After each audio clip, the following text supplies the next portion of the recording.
All right, shalom, shalom. First off, give all praise, honor, and glory unto Yahweh by Hashem, Yahushai by Hashem, Rakar giving double honors to the apostles and the elders of GMS. Salutes and honors to the elect, all the brothers across the four corners who are enduring in truth and sincerity, all the men and the women who follow. This is the brother Kratazah from the GMS Nebraska camp, coming back at you with another lesson through the spirit and power of Yahweh Shem Shai. This lesson being entitled, The Most High Will Deliver His Elect from Trouble. All right, so one thing that's very important to keep in mind, being in this truth, being in this, as the beloved Apostle Gabar would say, this thing of ours, you have to know and understand that there will be a persecution, that Esau is going to make good on his promise and come down, as the scripture says, having great wrath. Sakia. Well, shit. Let's get that. Let's get that first. Hold on.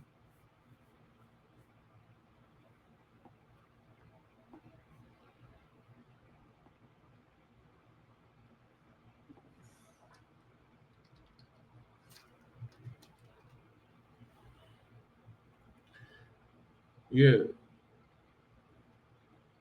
Revelation 12:12, it says, "Therefore rejoice ye heavens, and ye that dwell in them. Woe to the inhabitants of the earth and of the sea, for the devil is come down unto you having great wrath, because he knoweth that he had but a short time." All right, and this devil is speaking about the so-called white man, all right, who's a deceiver, who is an evil individual as a nation. They're just evil as a nation, the basis of men, the violence of men, okay, who are set up above us, all right, who are our whipping stick. Slakia.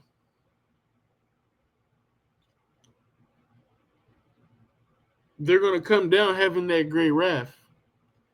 They're going to make good on that promise. Isaiah 59:19 says, "So they shall fear the name of the Lord from the west, and the glory of the rising sun. When the enemy shall come in like a flood, the Spirit of the Lord shall lift up a standard against him." Now, who is that? Fear the name of the Lord. All right, speaking about the men of the Lord, the men specifically of GMS, and the people who follow the doctrine or like doctrine. A like doctrine. Not a like doctrine, but a like, the same. The ones who are calling on the names Yahweh, Yahweh Shai.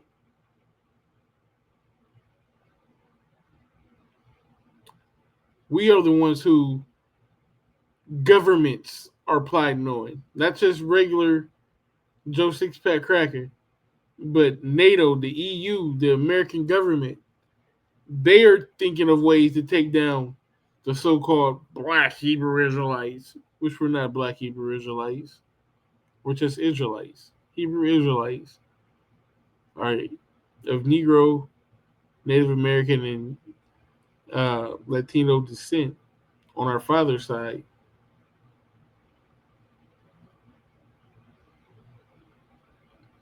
But that persecution is coming. You best believe it. Okay? But also believe that the Most High will make a way to escape. So let's get that real quick. This is 1 Corinthians 10:13. It says, "There have no temptation taking you, but it is such as is common to man. But the Most High is faithful, who will not suffer you to be tempted above that ye are able, but will with the temptation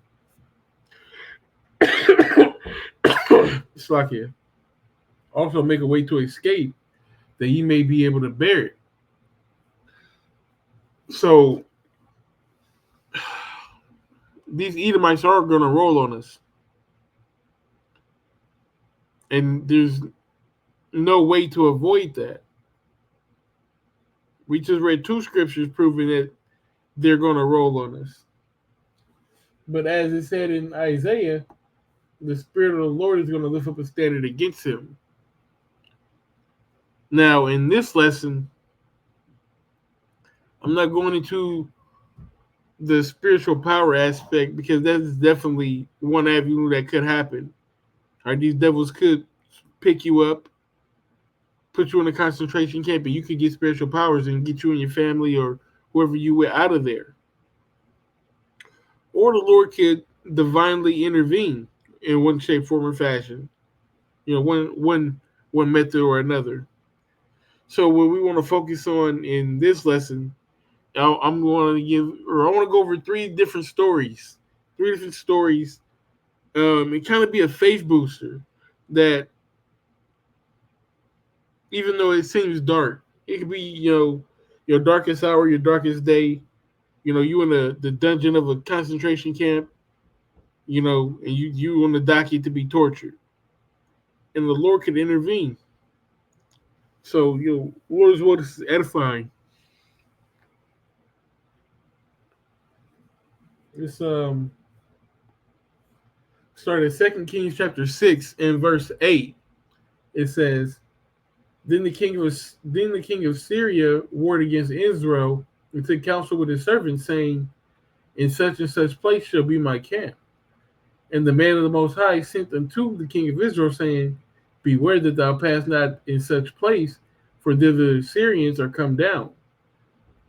Right? So you have Elisha getting spiritual information, all right, getting the whereabouts of the Syrian army. He's giving it to the king of Israel. He's fucking up his plans. And the king of Israel sent to the place which the man of the Most High told him and warned him of, and saved him there, not once nor twice. Therefore the heart of the king of Syria was sore troubled for this thing, and he called his servants and said unto them, Will not said unto them, Will ye not show me which of us is for the king of Israel? Like, man, it's got to be a spy in here. Bro, who is snitching to the king of Israel? And one of his servants said, None, my lord, O king, but Elisha, the prophet that is in Israel, tells the king of Israel the words that thou speakest in thy bedchamber. Like, ain't nobody snitching in here. We 10 toes down for you, dog. But they got a prophet. They got somebody who the Lord is working with, who is telling them all of our business. Right? Verse 13. And he said, Go spy where he is, that I may send and fetch him. And it was told him, saying, Behold, he is in Dothan. It's like, man, go find him. Go find him and bring him to me. You know? It says, Therefore sent he horses and chariots and a great host, and they came by night and compassed about the city. So they rode at night, and when they pulled up onto Dothan, all right, they had the city surrounded. So you just imagine, the city is being sieged with, horses and men of war.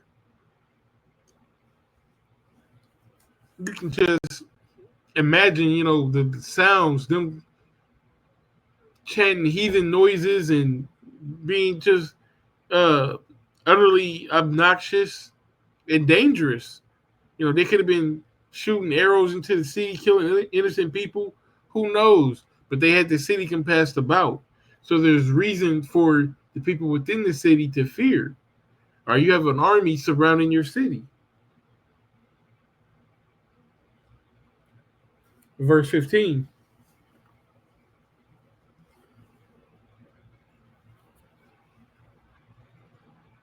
And when the servant of the man of the Most High was risen early and gone forth, behold, a host compassed the city, both with horses and chariots.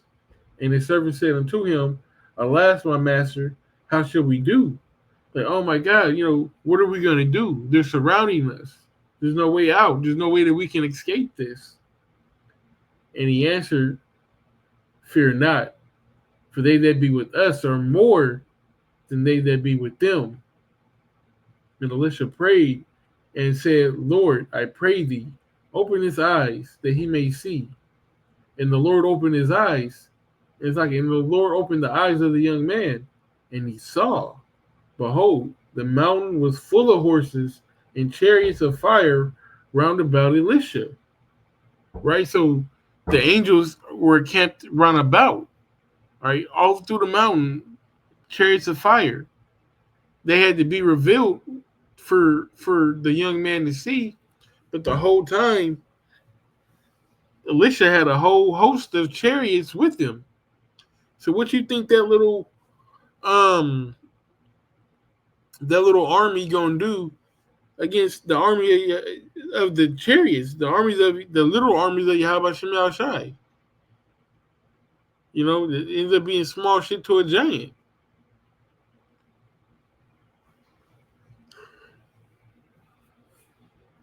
So let me see. Um,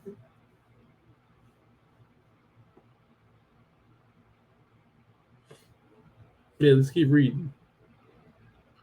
Verse 18.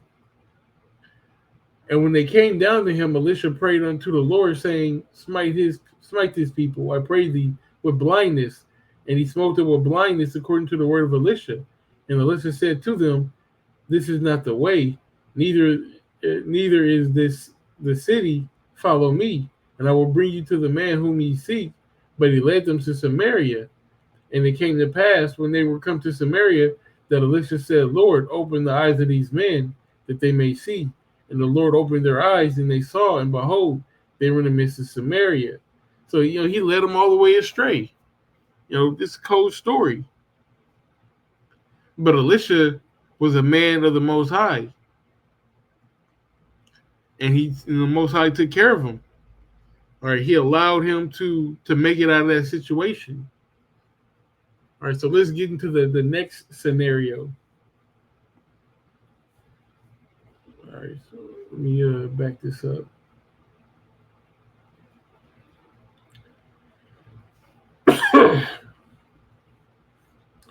All right, so we're not going to get this whole story. We're going to kind of jump around, but we're going to start at Daniel 6:1. It says, And it pleased Darius to set over the whole kingdom 120 princes, which should be over the whole kingdom. And over these three presidents, of whom Daniel was first, that the princes might give account unto them, and the king should have no damage. Then this Daniel was preferred above the presidents and the princes because an excellent spirit was in him, and the king sought to set him over the whole realm. And the presidents and the princes sought to find occasion against Daniel concerning the kingdom, but they could find none occasion nor fault. For as much as he was faithful, neither was there any error or fault found in him. Then said these men, We shall not find any occasion against this Daniel, except we find it against him concerning the law of his power. Then these presidents and princes assembled together the king, and said thus unto him, King Darius, live forever.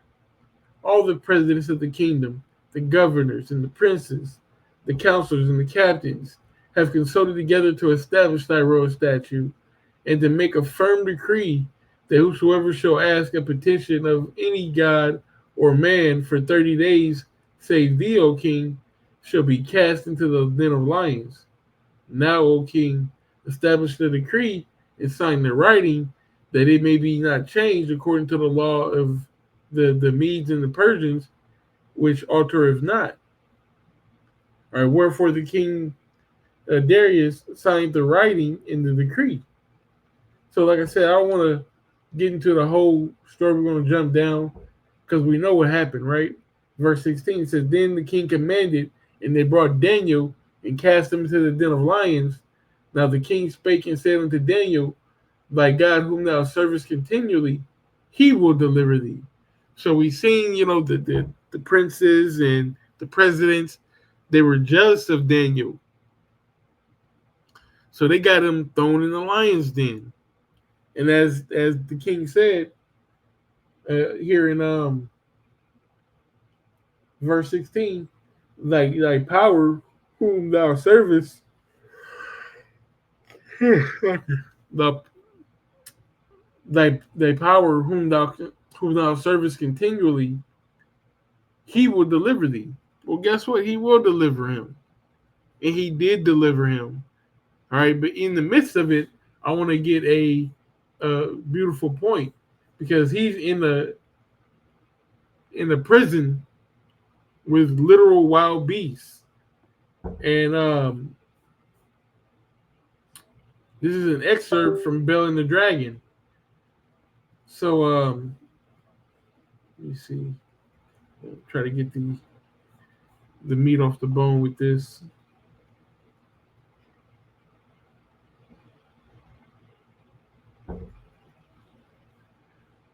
All right. We'll start at Bell and the Dragon, chapter 1, verse 30. It says, "Now when the king saw that they had pressed him sore, being constrained, he delivered Daniel unto them, who cast him into the lion's den, where he was 6 days. And in the den there were 7 lions, and they which had given them every day 2 carcasses, 2 sheep, which then were not given them, to the intent that they might devour Daniel. So they purposely starved out the lions so that they would eat Daniel, especially eat Daniel. Now, there was in Jewry a prophet called Habakkuk, who made pottage and had broken bread in a bowl and was going to the field for to bring it to the reapers. So, you had Habakkuk, a prophet of the Lord, who has his own book within the scriptures, and was doing a good deed by bringing food and bread to the people who were, working outside. It says, "But the angel of the Lord said unto Habakkuk, Go, carry the dinner that thou hast into Babylon unto Daniel, who is in the lion's den." And Habakkuk said, "Lord, I never saw Babylon, neither do I know where the den is." Then the angel of the Lord took him by the crown and bare him on the hair of his head through the vehemency of his spirit, and set him in Babylon over the den. He took him up in a chariot and dropped him off at the lion's den. Let's matter of fact, let's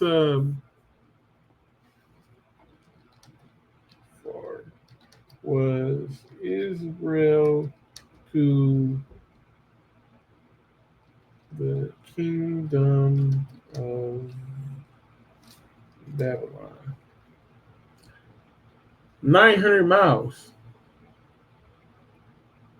All right, it says it took Ezra and his caravan about 4 months. All right, that's a far ways. All right, the angel of the Lord took him over the whole desert and dropped him off in Babylon. Hey, call Abel Shemeshach 144. 1,448 kilometers.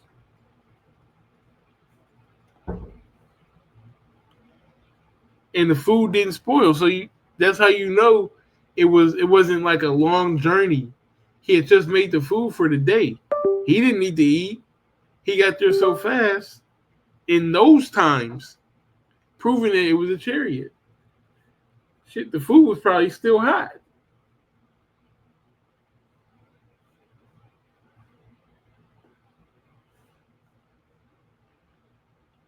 Verse 37, it says, "And Habakkuk cried, saying, O Daniel, Daniel, take the dinner which the Most High has sent thee. And Daniel said, Thou hast remembered me, O Most High, neither hast thou forsaken them that seek me and love me." And so Daniel arose and did eat, and the angel of the Lord set Habakkuk in his own place again immediately. Immediately. That's an 1,800-mile trip. How far is 1,800 miles? Let me see. I'm willing to bet that's like Los Angeles to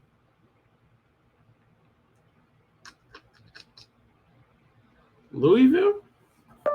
Let me see.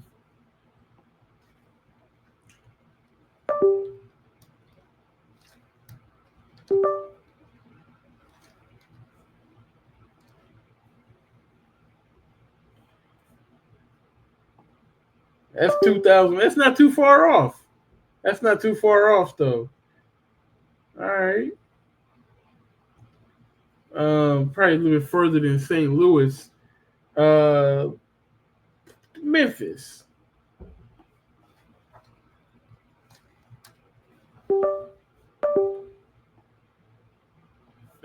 Call all your Shai from Los Angeles.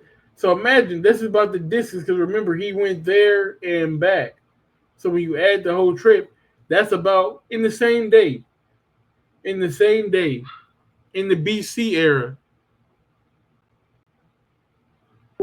Call all your Shai.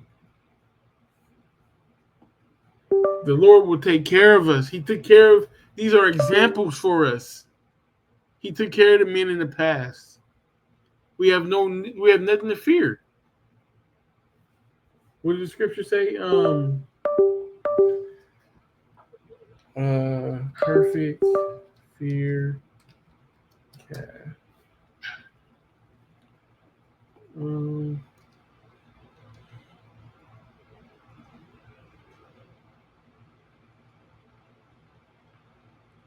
Hey, how's it go?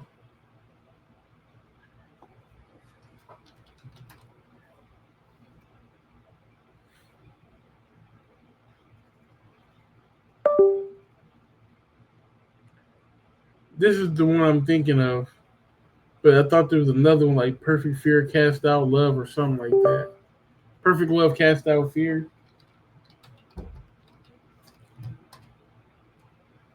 Yeah. 1 John 4:18.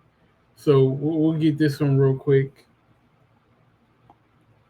It says 2 Timothy's first 2 Timothy's chapter 1 and verse 7. For the Most High have not given us a spirit of fear, but of power and of love and of a sound mind. Right. So we don't have no reason to be afraid. We don't have any reason to be scared. That's not the spirit that the Most High put on us. All right. And then what was it? 1 John 4:18 says there is no fear in love, but perfect love casteth out fear, because fear hath torment. He that feareth is not made in perfect love. Right? So we know the Most High loves his people. He loves his elect. So why do we have any reason to fear? Everything is made by his hands. Everything is done by his will. So we don't have no reason, no purpose to have any fear within us. So let's get this last precept. And we'll end it with this. So this is Acts 16:22. It says, this is when Paul and Silas were in prison, and the multitude rose up together against them, and the magistrates rent their clothes and commanded to beat them. And when they had laid many stripes upon them, they cast them into prison, charging the jailer to keep them safely, who, having received such a charge, thrust them into the inner prison and made their feet fast with stocks. So, they put the shackles on their feet. Like Quasimodo. Let me see. Stocks. Yeah, in one of these joints.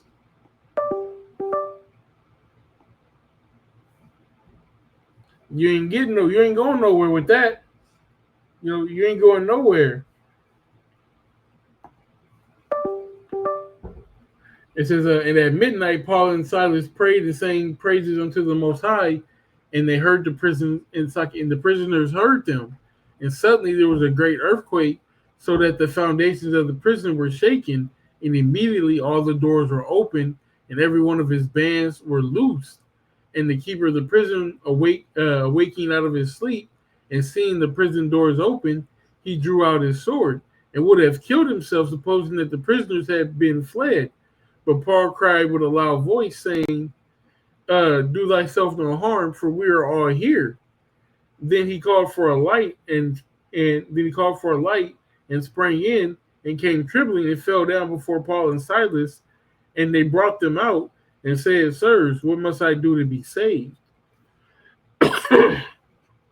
So, which that proved that was an Israelite that was, the jailer, but they had been beaten that day. They were thrown in jail. They put the stocks on them. They put them in the inner prison. They're like, you niggas ain't going nowhere. But they can't stop the power of Yahweh Shem Shai. The Most High had an earthquake hit. Not only did it knock down the wall, or allow them to, is this the one where it knocked down the wall?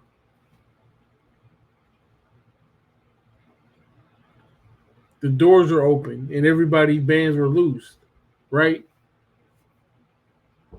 Based off the earthquake.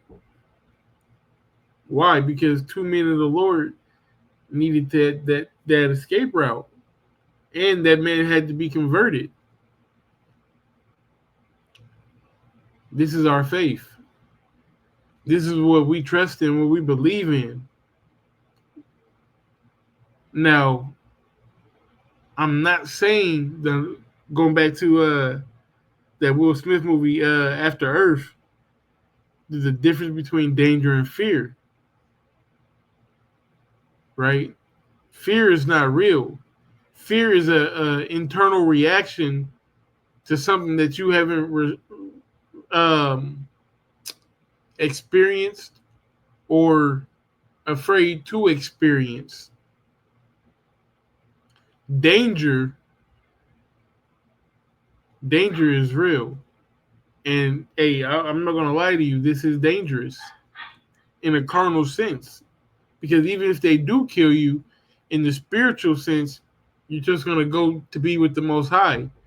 And the dead in Yahushua shall rise first.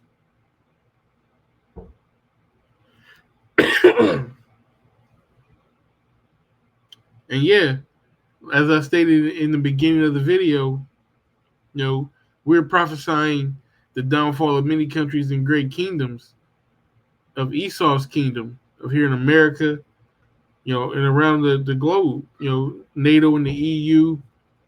These videos, these epistles, us studying, us coming back to the knowledge, it's a spit in the face of the wicked.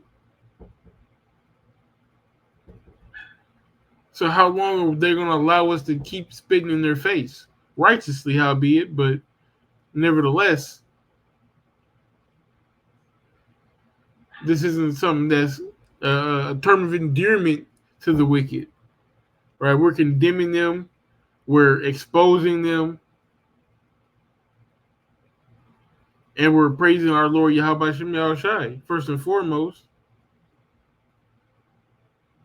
So yeah, this is a dangerous job. But somebody got to do it.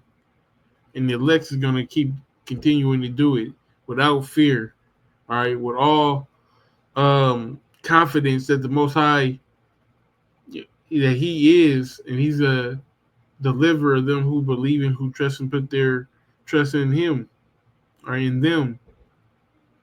So with that being said, Lord's word is edifying, and I want to give all praise, honor, and glory unto Yahweh, Bahashem, Yahushai, Bahashem, Rakar Kadash, giving double honors to the apostles and the elders of GMS. Salutes and honors to the elect, all the brothers across the four corners who are enduring in truth and sincerity, all the men and the women who follow. Shalom.